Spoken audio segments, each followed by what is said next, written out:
Hey guys, something that kind of jumped up, kind of out of nowhere. Really, I was basically watching uh, a, a podcast introduction to a particular group of people talking about social media, and one of the things that they talked about was this book here. It's called Broken Code, and I picked it up. And it's Broken Code Inside Facebook and the Fight to Expose Its Toxic Secrets.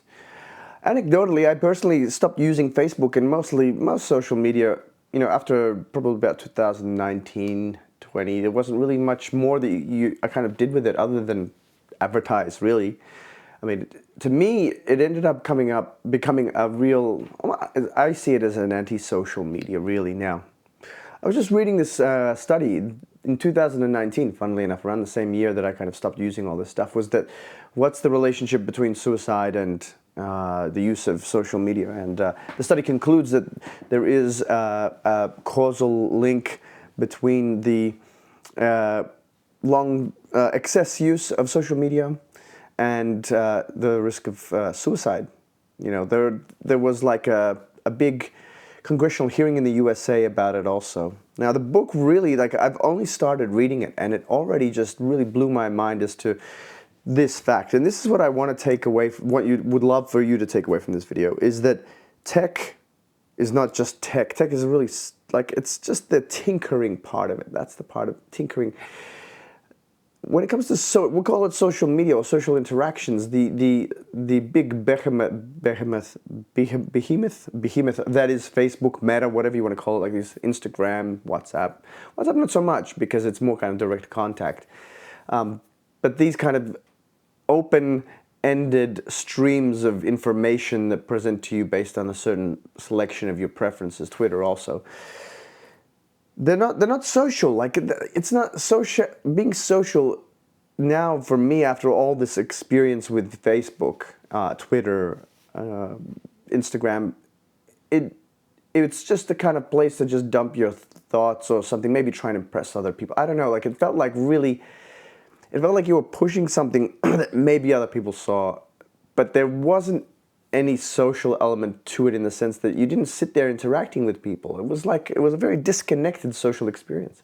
It's like a text message on steroids, maybe send an image to a group of people, and there's nothing really to it. But what happened at the end of it all, probably in the last 2 years, is this explosion of just a slop of AI-generated content that's generated by bots. And all you need to do is jump on Twitter.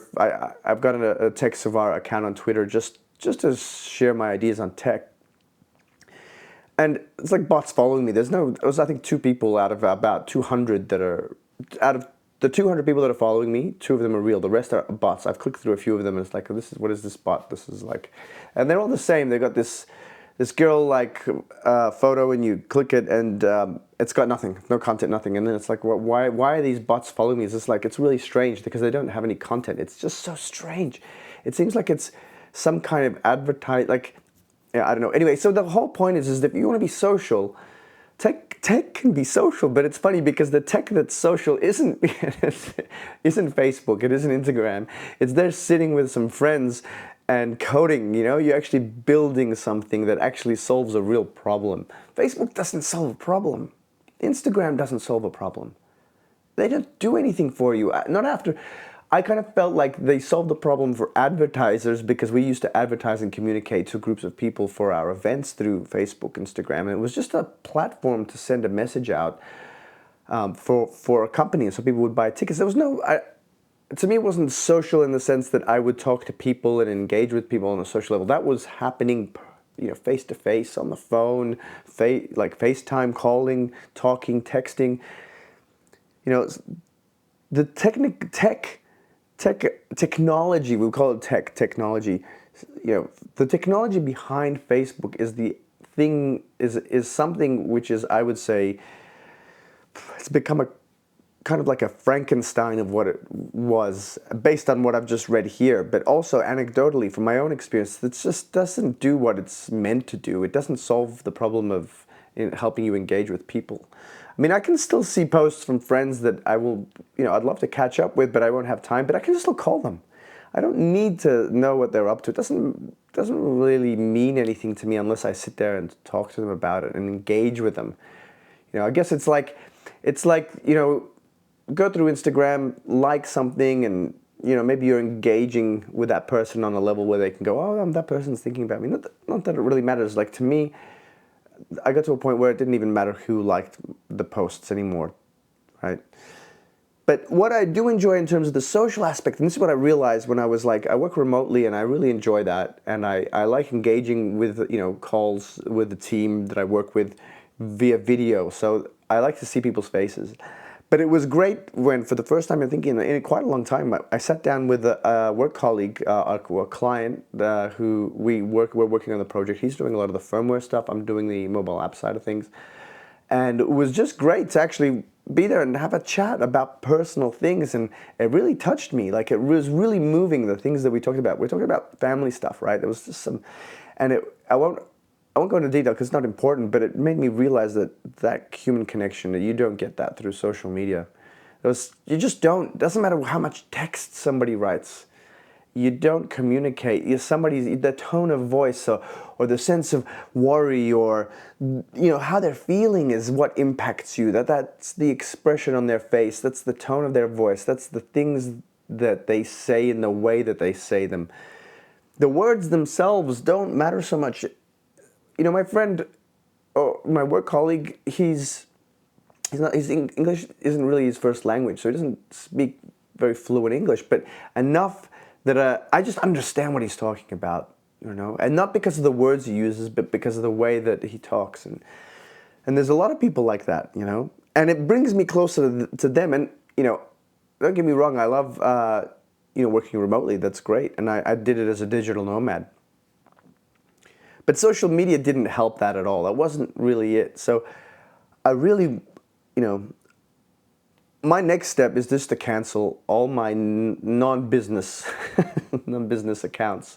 So I've got my TechSavar accounts. I'll leave them, but that's all going to be just like promoting tech stuff, like real tech stuff, like solving problems, technical problems. 90% of what social media isn't a technical problem. It's a social problem. And that's not being done, right? It's just not. Like, based on this, it's fallen flat.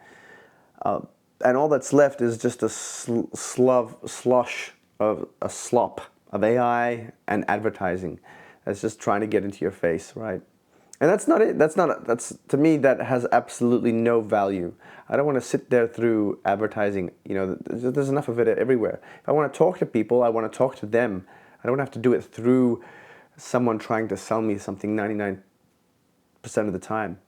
So guys, that's it. I want to take this moment to say that tech and building things and solving technical problems is one thing, and social media is not really technology. I wouldn't call it Facebook or Meta. I don't know, maybe they're a tech company with the VR stuff that they're doing, but I wouldn't touch anything that Meta does after reading this. Yeah. Anyway, that's it for this week. I look forward to seeing you next week with the stream starting again. We got sick. We had a lot of stuff happening, and I missed the streams last week. I've had to rearrange the times. So they were going to be in the evenings, but they're all going to be midday now, my midday. So I've got time to squeeze them in at lunch, because previously they just weren't fitting in at the end of the day. It was just not working. So guys, thank you for tuning into this one. I look forward to seeing you at the next video. Catch up. Bye.